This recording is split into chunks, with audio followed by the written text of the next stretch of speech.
Then होगा round 2 upgradation. तो WBG counselling का राउंड 2 का नाम है अपग्रेडेशन। इसमें एलिजिबिलिटी क्या है, तो जिनको राउंड 1 में कोई सीट नहीं मिला वो एलिजिबल है, और जिनको राउंड 1 में सीट मिल गया था उसके बाद उन्होंने सीट एक्सेप्टेंस फी पेमेंट किया, फिजिकल रिपोर्टिंग किया उस इंस्टीट्यूट पे, उधर जाके ईएस अपग्रेडेशन सबमिट किया। ये 3 चीज अगर आप करेंगे तब जाके आप एलिजिबल है राउंड 2 के लिए। And those who paid seat acceptance fee completed document verification, but allotment in round 1 was cancelled due to various reasons other than academic eligibility. So if you get a new upgraded seat, you can't claim your previous seat back.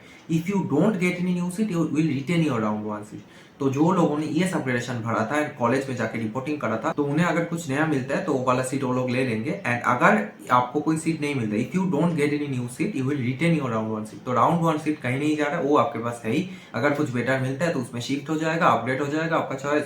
And अगर नहीं मिलता है कुछ, then आपका पुराना वाला जो seat था वही आपके पास रहेगा। तो अगर मान लीजिए राउंड 2 में भी आपका सेम सीट है तो आपको फिर से रिपोर्टिंग करना है। ये चीज बहुत लोगों को लगता है कि सेम कॉलेज अगर रह रहा है तो रिपोर्टिंग नहीं करना है। WBJ में यही रूल है, चाहे आपका जो भी सीट सेम रहे चेंज हो, आपको हर एक राउंड के बाद रिपोर्टिंग करना है कॉलेज में जाके। ऑफलाइन है पूरा प्रोसेस WBJ काउंसलिंग। जोसा से आप में से जो लोग करे थे उन लोगों को था कि पूरा ऑनलाइन प्रोसेस है, बट WBJ पूरा ऑफलाइन है।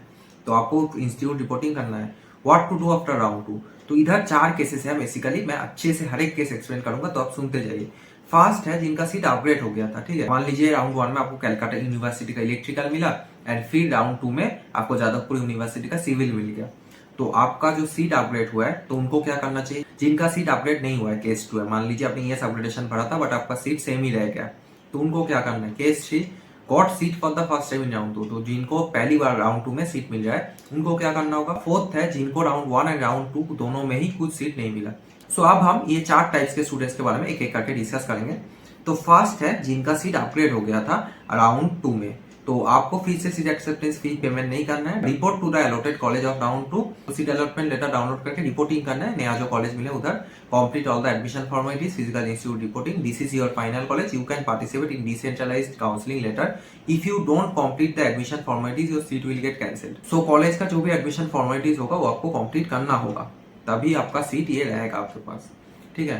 केस 2 है जिनका सीट अपग्रेड नहीं हुआ था, मतलब फर्स्ट राउंड का अलॉटमेंट और सेकंड राउंड का अलॉटमेंट सेम ही है। Complete all the admission formalities in the college allotted to you in round 1. This is your final college. If you can participate in decentralized counseling letter. If you don't complete the admission formalities, your seat will get cancelled.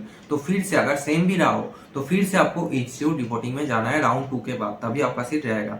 And जाके फिर admission formalities भी पूरा complete कर लेना, ठीक है। And case 3 है जिनको पहली बार सीट मिले, तो जिनको पहली बार सीट मिले उनको क्या करना है, सीट एक्सेप्टेंस फी देना है 5000, उसके बाद सीट अलॉटमेंट लेटर डाउनलोड करना है, उसके बाद फिजिकल रिपोर्टिंग करना है जो भी इंस्टीट्यूट आपको अलॉट हुआ है, एंड देन उधर का जो भी एडमिशन फॉर्मेलिटीज होगा वो आपको कंप्लीट करना है। This is your final college, you can participate in decentralize counselling letter. तो डिसेंट्रलाइज काउंसलिंग क्या है वो भी आगे मैं बताऊंगा।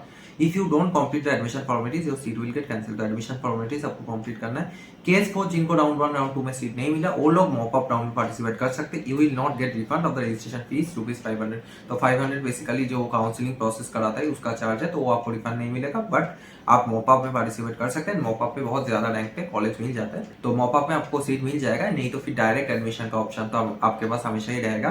CSE या जो भी सीट आपको चाहिए वो ले सकते हैं। ये है WBG helpline for you all, absolutely free of cost है। तो ये दोनों नंबर में कॉल करके आपका जो भी डाउट है आप एब्सोल्युटली फ्री ऑफ कॉस्ट पूछ सकते हैं कि आपके रैंक पे क्या बेस्ट पॉसिबल कॉलेज मिलेगा। डायरेक्ट एडमिशन 10% सीट्स हर एक प्राइवेट कॉलेज में रिजर्व होता है फॉर डायरेक्ट एडमिशन।